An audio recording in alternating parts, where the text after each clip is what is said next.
चैतन्य रस पिपासु मुमुक्षु साथियों के लिए हमने अमेजिंग जैनिज्म एक इस नाम से चैनल शुरू किया है और इसमें आपको जैनिज्म के ऐसे ऐसे विलक्षण चमत्कारी सूत्र और सिद्धांत मनोरंजन और सरस भाषा में, मनोरंजक और सरस भाषा में आपको मिलेंगे, जिनसे आपके ज्ञान में भी वृद्धि होगी और जो हमारी गुरु भगवंतों के जिनवानी के प्रति जो हमारी श्रद्धा है उसमें भी बहुत ठोस फौलादी चट्टानी गुण प्राप्त होंगे। तो आइए इसकी शुरुआत सबसे पहले हम करते हैं पानी से। पानी ऐसा एक आवश्यक जीवनदायी पदार्थ है। हमने आज तक पानी को जिस रूप में समझा है और जाना है, जल यानी पानी यानी अपकाय। अपकाय का मतलब उसमें कुछ और भी गुण हैं, ऐसे गुण हैं जिनको हम जानकर सुनकर हैरान रह जाएंगे। तो इस जो रिसर्च आर्टिकल है हमारा, तो इसके बहुत सारे इसके अंदर वैज्ञानिक तथ्य आपको जानने को मिलेंगे, जिनको सर्वज्ञ प्रभु ने अपने ज्ञान के आलोक में देखा, जाना और बताया, और जो आज हर दृष्टि से, लौकिक विज्ञान की दृष्टि से भी जिसके ऊपर शोध हो रहा है, प्रयोग हो रहे हैं, और जितने प्रयोग हुए उतना उसको सत्य पाया गया। वैसा का वैसा जो करोड़ों वर्षों से चला आ रहा है, उसमें कभी कोई बदलाव नहीं होता, और वो त्रिकाल सत्यवाणी वो हमें सुनने को मिलेगी नए अंदाज में, आधुनिक शैली में। तो आइए सुनते हैं कि पानी कच्चा और पक्का भी होता है। हाँ, कच्चा और पक्का भी होता है। वही इसका शीर्षक है, कच्चा पानी पक्का पानी। कच्चा पानी या पक्का पानी, कैसा भी पानी है जिंदगानी। पानी बिना सूना सब संसार, पानी का हर प्राणी पर उपकार। किस विधि से जल लेते अनगार, किस विधि से जल लेते अनगार, यही है हमारी वार्ता का सार। क्यों पानी कच्चा कहलाता, कैसे फिर वो पक्का बन जाता। जानो मर्यादा और भेद सभी, पुण्यवानी अर्जन भी करना सभी। बात चल रही है, मैं आपको लेकर जाती हूँ एक सदगृहस्थ के बरामदे में, जहाँ उनके बरामदे में कुछ आस पड़ोस की महिलाएं अपने सुबह के कार्यों से निपटकर आकर बैठ जाती हैं, क्योंकि जिस घर में यहाँ ये मीटिंग चल रही है ना, यहाँ का संस्कार और यहाँ का वातावरण सबको बड़ा अच्छा लगता है। सात्विक वहाँ पर सुगंध फैली हुई है, सात्विक सुवास होती है, इसलिए महिलाएं वहाँ पर आकर बैठती हैं और उनकी सामान्य गपशप चल रही है। और उन बातों में घर की मालकिन मोहिनी भी सम्मिलित हैं। अब बात जो चल रही है, तो मोहिनी जो है,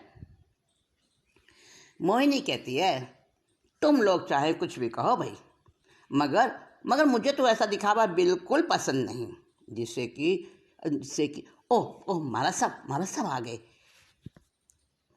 बात अधूरी छोड़ी उसने, और संत अपनी मंथर गति से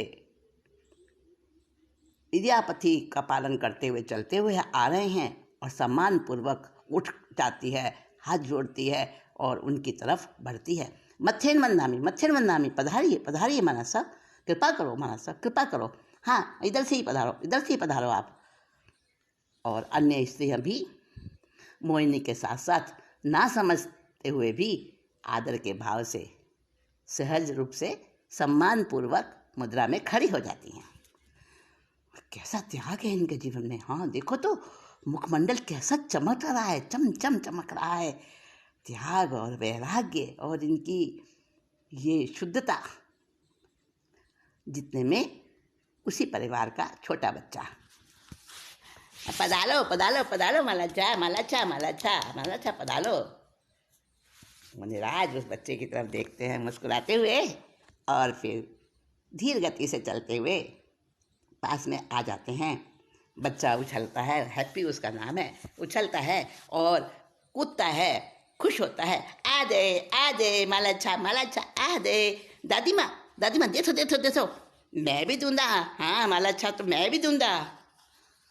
वो आगे बढ़ता है, उसके भाव ये हो रहा है कि मैं भी महाराज सबको कुछ अपने हाथ से दूं। और जब वो मोहिनी यानी बच्चे की दादी, हैप्पी की दादी, उसको हाँ हाँ हाँ बेटा हाँ ऐसे कह के उसको आश्वासन देती है, आश्वस्त करती है और बच्चा खुश होके किलकारी मारता हुआ मुनिराज के पास में चला जाता है और उनका रजोहरण होगा उसको छूता है, खुश होता है, उसे अच्छा लगता है वो कोमल कोमल। मुनिराज भी मुस्कुराते हैं और सारी बहनें खड़ी हैं, लेकिन उनकी समझ में कुछ भी नहीं आता। उन्होंने शायद इतना निकट कभी अपने इतने पास में संतों को देखा नहीं है। दूर से तो कभी देखा होगा, परंतु इतने पास में किसी मुनिराज को उन्होंने देखा नहीं है। तो चकित भाव से, हैरानी के भाव से खड़ी हैं।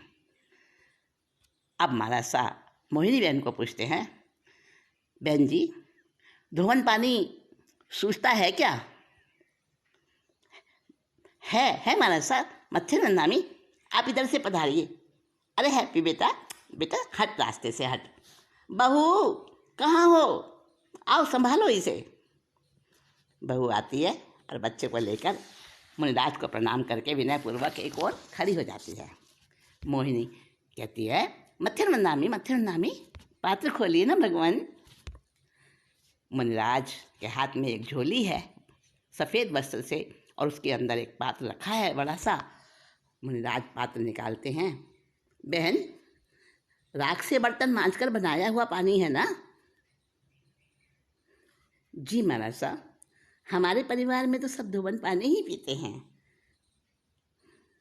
अच्छा, जितने में बहू बोलती है, हाँ मत्थे नामी, मम्मी जी और पापा जी के तो चौविहार के पचखान है और रात्रि भोजन का भी त्याग है।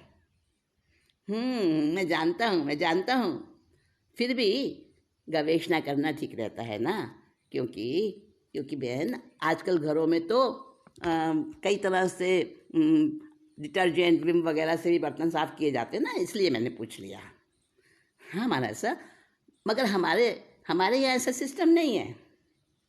हाँ बहन, ये बालक इतना छोटा और हमें देखकर खुश हो रहा है, इससे ही पता चल जाता है कि इस परिवार में कैसे अच्छे संस्कार हैं। वरना तो कई बार छोटे बच्चे संस्कृतियों को देखकर ही डर जाते हैं। अच्छा लो, आप जल बहराओ। मोहिनी बहन पानी का बर्तन ऐसे हाथ में उठाती है पानी देने के लिए। हमारा सब एकदम कहते हैं, नहीं, अरे बहन, इतना भारी वजन मत उठाओ, कोई सूखा लोटा गिलास ले लो और उससे पानी दे दो धीरे धीरे। बहू जल्दी से लोटा उठाती है, अपनी सास को थमाती है और मोहिनी उससे पानी, अपने कलशे से पानी उस मूल लोटे से लेकर और मुनिराज के पात्र में डालती है। जब पात्र भर जाता है, मुनिराज उसे अपनी झोली में रखते हैं, ठीक से उसको व्यवस्थित करते हैं और दया पालो कहते हुए उसी धैर्य और धीमी गति से आगे चले जाते हैं। मुनिराज के जाने के बाद 2-4 मिनट तो बहनें बड़ी अचंभित रहती हैं। फिर एक कहती है, कैसा भव्य मुखमंडल है इनका, मेरा मन तो करता है कि हमारे घर में भी आए ऐसे महात्मा, मगर क्या पता कब किस्मत होगी। अरे सुमति, तुम उदास क्यों होती हो? ये संत तो जैन जैन का भेदभाव नहीं करते हैं। कल तो मेरे यहाँ भी एक गुरुजी पधारे थे। अच्छा अच्छा पारो, बड़े भाग्य हैं तेरे। तूने बुलाया होगा, तूने कुछ कहा होगा महाराज जी पधारो, या फिर भगवान मुनि भगवान खुद ही आ गए। आंटी जी, हम सभी बैठक में बैठे थे और दोपहर का खाना खा रहे थे, और वो संत इतनी कड़कती धूप में खुले पैर, अच्छा अच्छा, शायद गोचरी में आए होंगे। कल तो परो धूप भी कितनी तीखी थी ना। अरे मेरे तो भाग्य ही खुल गए समझो सुमुखी। मैंने उन्हें देखकर बस एक अपने आप से ही सहज ही मेरा सिर नीचे नम गया, और इन्होंने सड़क की तरफ नज़र फेरी तो बोल दिया, पधारो महात्मा जी, भोजन ग्रहण करिए। और भाई मेरे पर तो दयालु की मेहर हो गई। मगर मगर क्या क्या हुआ पारो? मगर उन्होंने एक रोटी ही ली और थोड़ी सी सब्जी ही ली, बस खूब कहा हमने। मगर जब भी वो छोटा बच्चा, मम्मी मम्मी मेरी टॉफी छील दो ना, मेरी टॉफी छील दो ना, एक दोनों खाऊंगा, जल्दी से छीलो। बहू जो रश्मि, वो उसका टॉफ़ी का रैपर उतारती है और कहती है पारो को, दीदी हमारे ये जैन संत है ना, वहीं से कुछ आहार लेते हैं जहाँ पर इनके नियम के अकॉर्डिंग, नियम के अनुसार मिलता है। अच्छा रश्मि, नियम का क्या मतलब? कुछ समझाओ ना भैया। मैं भी मतलब ये है दीदी कि सूझती प्रासुक वस्तु हो तो वही लेंगे, नियम के अनुसार हो तो रूखी रोटी भी ले लेंगे, और इनके नियम अनुसार यानी सूझता नहीं हो तो 5 पकवान भी छोड़ देंगे। देखो ना अभी कितनी पूछताछ कर रहे थे पानी के लिए। अरे ये हैप्पी तो टॉफ़ी खाता खाता सो गया। रश्मि दीदी, सूझता प्रासुक किसे कहते हैं? जब जल लेने आए थे तब यही शब्द तो मुनिराज ने भी बोला था। हाँ मम्मी जी, आप इन्हें बताइए, मैं हैप्पी को पलंग पर सुलाकर अभी आती हूँ। अच्छा, तुम ये जानना चाहती हो सूझता किसे कहते हैं? देखो पारो, सूझता यानी दोष रहित भोजन या पानी, समझी? ये मुनि भगवंत है ना, अपनी पूछताछ जानकारी करके जब इनको पक्का पता चल जाता है कि ये हमारे निमित्त से नहीं बना है और ये हमारे नियम के अनुसार दोष रहित है, तभी लेते हैं कुछ। रश्मि इधर सुनो, ये बाकी की टॉफ़ियाँ ना छिपा दो, नहीं तो फिर जिद करेगा। दूसरी एक बहन कहती है, भाई मुझे तो आज ये बताओ तुम कि हम जो पानी पीते हैं ना, ऐसा पानी तुम्हारे साधु क्यों नहीं लेते? मंजुला बहन, लेना तो दूर रहा, वो तो उस पानी को टच भी नहीं करते हैं क्योंकि वो कच्चा पानी है ना। अरे तुम कैसे जानती हो सारी बातें सुमुखी? हाँ सुनो ना, मुझे भी कहाँ पता था। वो क्या हुआ ना, परसों कोई मुनिराज जी मेरे सामने वाले लाइन के रेखचंद जी है ना, वो जैन, उनके घर में गए थे। फिर क्या हुआ पारो दीदी, जब उन मेहता साहब की वाइफ पानी की बाल्टी लेकर उनके बर्तन में देने लगी ना, तो उन मुन्नी जी ने मना कर दिया। क्यों मना कर दिया भला? क्योंकि बंटी की मम्मी, उसकी मेहता साहब की वाइफ के ना बाल गीले थे और उन गीले बालों से पानी टप टप करके नीचे गिर रहा था। फिर मुनिराज ने पानी नहीं लिया और उसे समझाया।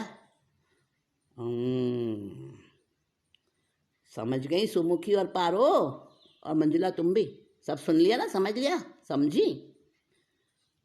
हाँ बराबर तो मैं भी नहीं समझ पाई, पर कुछ समझ में तो थोड़ा थोड़ा आया। अरे रश्मि, प्रदीप को नाश्ता कराया या नहीं? अरे वो बोल रहा था दुकान पर जल्दी जाना है आज। हाँ मम्मी, उनको नाश्ता करा के ही मैं इधर आई थी। देखो देखो मोहिनी, मुझे तो तुम ये बताओ कि शिव मंदिर के पुजारी बाबा मिले सुबह मुझे, तो बता रहे थे वो कि थोड़े दिन पहले कहीं से एक जैन संत विचरते विचरते मंदिर पर आ गए और धूप विश्राम करने बैठ गए उनकी आज्ञा लेकर। तो फिर बाबा ने कहा कि महाराज पानी लीजिए, भोजन करिए, मनोहार करी। अच्छा मंजुला, फिर क्या हुआ? बहुत अच्छा किया, पंडित जी ने उनसे मनोहार करी। हाँ, अतिथि को मनोहार करना ही होता है। क्या किया वो फिर? मंदिर में तो पवित्र और साफ पानी की कलसी होती है, वो तो गंदा पानी नहीं होता ना, पवित्र ही होता है। मगर क्या कहें, तुम्हारे महाराज ने भोलेनाथ जी की पिंडी पर रखा हुआ पानी भी लेना मंजूर नहीं किया। तपती धूप में प्यासे ही बैठे रहे, पीछे आने वाले संतों की प्रतीक्षा करते रहे, मगर वो पानी नहीं लिया उन्होंने। अच्छा, बड़ा विचार होता है। मैं तो कितना दिल दुखा होगा पुजारी जी का। राख से गंदा बना हुआ पानी तो पवित्र है इनके लिए, और बाकी हर तरह का पानी खराब है। क्यों भला? होगी कोई वजह, तुम ही जानो आंटी जी। अरे अपनी तरफ से तो तुम सब ठीक ही सोच रही हो, मगर मगर क्यों प्रदीप की माँ, आखिर तुम्हारे महाराज ऐसा क्यों करते हैं? देखो मंजुला, सुनो, देखो पारो, तुम बीच में मत बोलो, मुझे पूछने दो। बात सही है मंजुला आंटी, उच्च भावना से अगर कोई कुछ दे ना तो उसका दान संत महात्मा को लेना चाहिए, वरना तो उसका दिल दुखता है ना। हाँ, और क्या, नहीं लेने से तो उस देने वाले के मन को भी तो ठेस लगती है, कितना उसका भाव खराब होता है। हाँ, ठीक कह रही हो तुम सुमुखी। सुमी दीदी, बोलो रश्मि, तुम भी बोलो। सुमी दीदी, एक बात कहूँ, अगर कोई तुम्हारे किसी अपने के मारे पीटे, उसे सताए, उसे कष्ट दे, चोट पहुँचाए, और फिर उसी समय तुम्हें आदर सम्मान दे, तुम मिठाई खाने को आग्रह करे, बुलाए बड़े प्यार से, तो क्या तुम मिठाई लोगी? क्या तुम उसका आदर सम्मान स्वीकार करोगी? मगर ये बेवक्त का सवाल क्यों पूछ रही हो रश्मि तुम? मेरे प्रश्न का तुम्हारी इस बात से प्रश्न क्या संबंध है? हाँ बताओ ना पारो, संबंध तो है। रश्मि के सवाल का जवाब दो भाई। ऐसा कोई क्यों करेगा? और मुझे तो जो व्यक्ति मेरे किसी अपने को मारेगा, पीटेगा, दुख देगा और फिर मेरे को सम्मान देगा, मिठाई देगा, मैं कैसे लूँगी? मैं तो हेट होगी उससे। मैं क्यों लूँगी? मैं तो उसकी तरफ देखना भी पसंद नहीं करूँगी। हाँ ठीक कह रही हो, और क्या, और क्या। सुमुखी दीदी, तुम बिल्कुल ठीक कहती हो। भाई हमें तो कुछ समझ नहीं आया, हमें तो पानी नहीं लेने की वजह बताओ तुम। अरे मंजुला, तुम सुनो तो सही, रश्मि वही तो बता रही है तुम्हें, जरा धीरज तो रखो। देखो, तुम सब समझती नहीं हो, ये हमारे जो जैन साधु होते हैं ना, इनकी विधि थोड़ी अलग होती है। कच्चे पानी को लेने से संसतियाँ जो है उनको दोष लगता है, और उस कच्चे पानी में रहे हुए असंख्य जीवों की हिंसा का पाप लगता है, इसलिए वो नहीं लेता कच्चा पानी। क्योंकि जितने भी संसार के छोटे बड़े सब जीव उनको अपनी आत्मा जैसे ही प्यारे होते हैं, और पानी के सूक्ष्म जीव भी तो उनके अपने अपने आत्मा जैसे हैं ना। ये बात तो समझ में आती है मोहिनी तुम्हारी। उस दिन मधुआ मेरा पोता है ना, वो अपनी किताब में एक तस्वीर दिखा रहा था। किसी खोजी ने पानी की एक बूंद में 36,450 जीव देखे हैं। हाँ, उस वक्त तो मैंने लापरवाही से जरा सी नज़र डाली थी सरसरी तौर पर। अब रश्मि बहू ने समझाया नया, तो मुझे वो बात याद आ गई उस फोटो की। रश्मि दीदी, हाँ मैंने भी वो चित्र देखा है। तुम्हारे भैया जब विक्की का होमवर्क करा रहे थे ना, तब मुझे उन्होंने दिखाया था और बताया था कि खुर्दबीन से एक बूंद पानी में इतने जीव देखे गए हैं।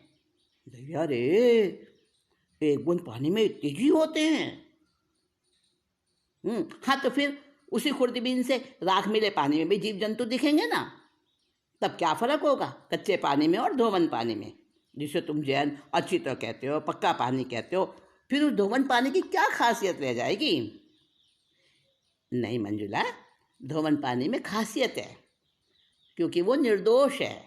तभी तो संसती पक्का पानी, अचित पानी ही लेते हैं और अन्य किसी प्रकार का पानी ना लेते हैं ना उसे छूते हैं। भाई देखो, माइक्रोस्कोप द्वारा देखने पर अगर पक्के पानी में, जिसे तुम पक्का पानी कहती हो ना, उसमें जीव जंतु नहीं दिखेंगे तो फिर वो पानी मानेंगे निर्दोष। देखो भाई, अभी बताती हूँ। रश्मि जी, मम्मी जरा प्रदीप की टेबल से आई ग्लास लाना जरा। देखो देखो, अब मैं दिखाती हूँ तुम्हें। इधर आओ, इधर आओ तुम सब। इस कांच में देखो, इस धोवन पानी में कुछ दिख रहा है तुम्हें? बोलो बोलो, क्या दिखा? क्या कोई पानी में जीव जनावर दिखा? तुम ही बताओ मंजुला, दिखा? नहीं नहीं दिख रहा, नहीं दिख रहा। प्रदीप की माँ, कुछ नहीं दिखा। मगर मगर देखो ना, देखो वो काला काला सा बड़ा बड़ा सा क्या है? अरे हाँ, हिल भी तो रहा है वो। आंटी जी, लाओ मैं तुम्हारी हथेली पर रख दूँ निकाल कर। लो, ये रहा वो हिलने वाला। ओए रे, हाँ, ये तो एक बारीक सत्य निकाय है, जरा सा छोटा सा, सूक्ष्म सा।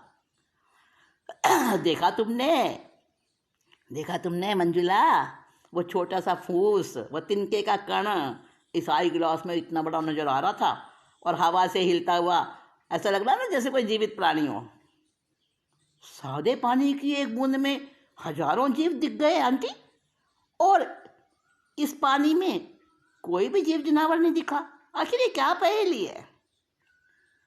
पहेली नहीं सुमी दीदी, ये तो जादू मंत्र किया है राख ने। आया समझ में?